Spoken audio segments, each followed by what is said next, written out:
He was on track to be a world champion boxer, middleweight, world champion. He was a splendid boxer. After childhood, he says he was lucky to survive where he coped with a terrible speech impairment by learning to use his fists. And after some years in the US Army, Reuben Hurricane Carter was on his way to boxing glory. And then at the age of 29, one night he was arrested and he was convicted of triple murder, and they sent him away for the rest of his natural life. And it took Reuben Carter nearly 20 years to win justice, to win freedom. Bob Dylan wrote a song about Hurricane Carter. Denzel Washington starred in the movie.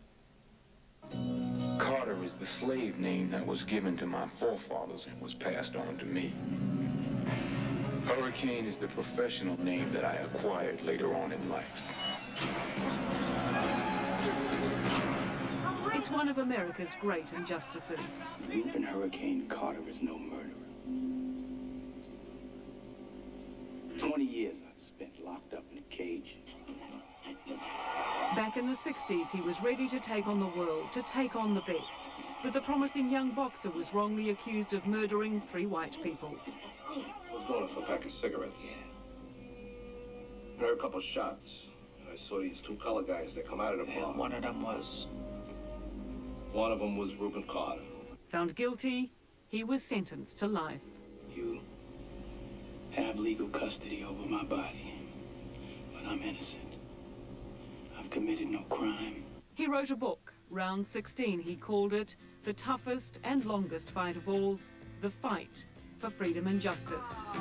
Here comes the star. Chicago the Musical at Wellington St. James Theatre. Book on.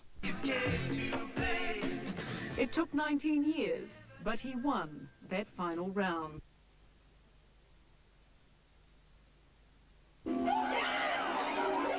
The judge ruled the conviction was based on racism, not reason. Reuben Hurricane Carter was free to go.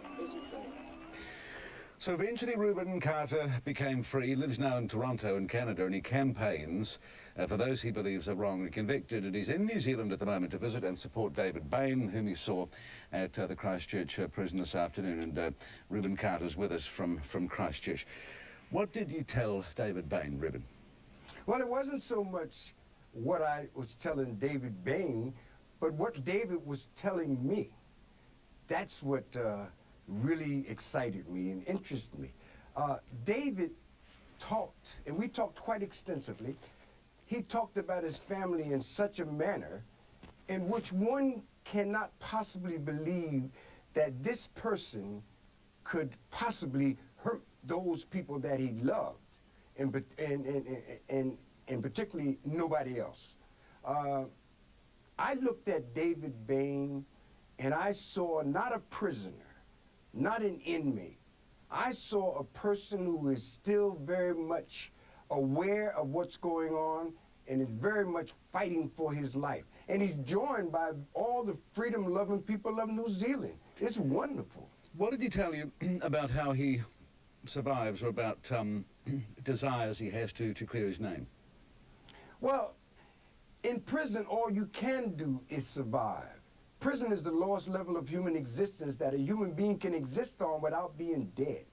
And yet, David still have hopes. He had dreams of walking out of that prison, dreams of continuing his life.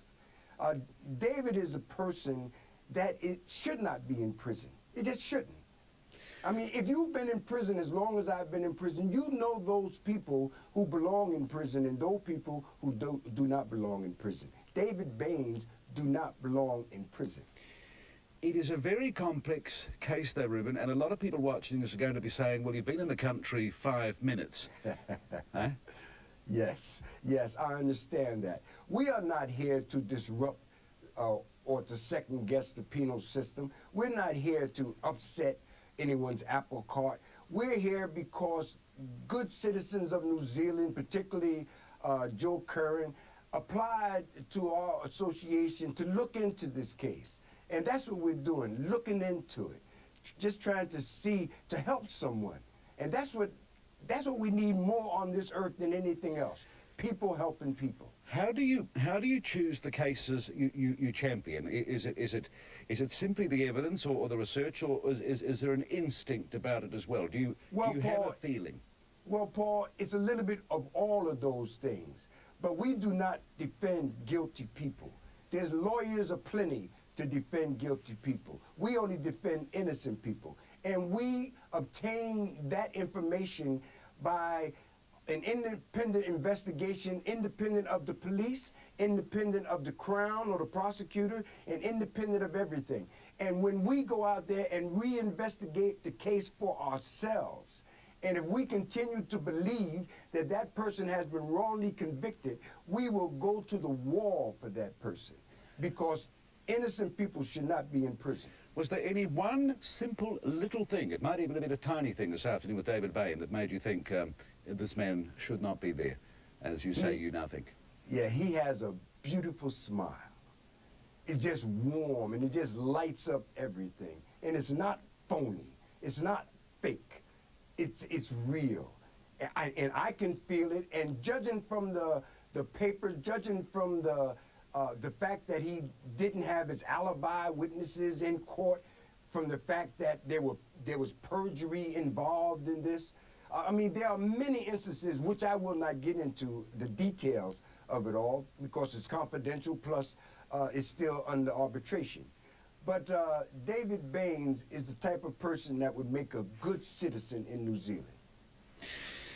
Your own story is an extraordinary story, told in your book, told in the movie as well. You were put away forever, really. Then along came a young man who was learning to read. He was almost illiterate, but he picked up your book, 25 cents in a book sale, and so your road to freedom began. Was that a miracle? Do you believe in miracles? Oh, yes. This planet Earth is full of miracles. There's miracles going on all the time. And that's what people have lost sight of, the miraculousness of this whole thing, of this whole subject called life.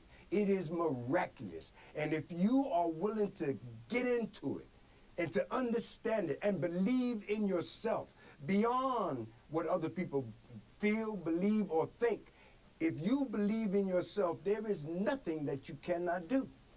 I mean, my being here in New Zealand tonight, talking to you on television when I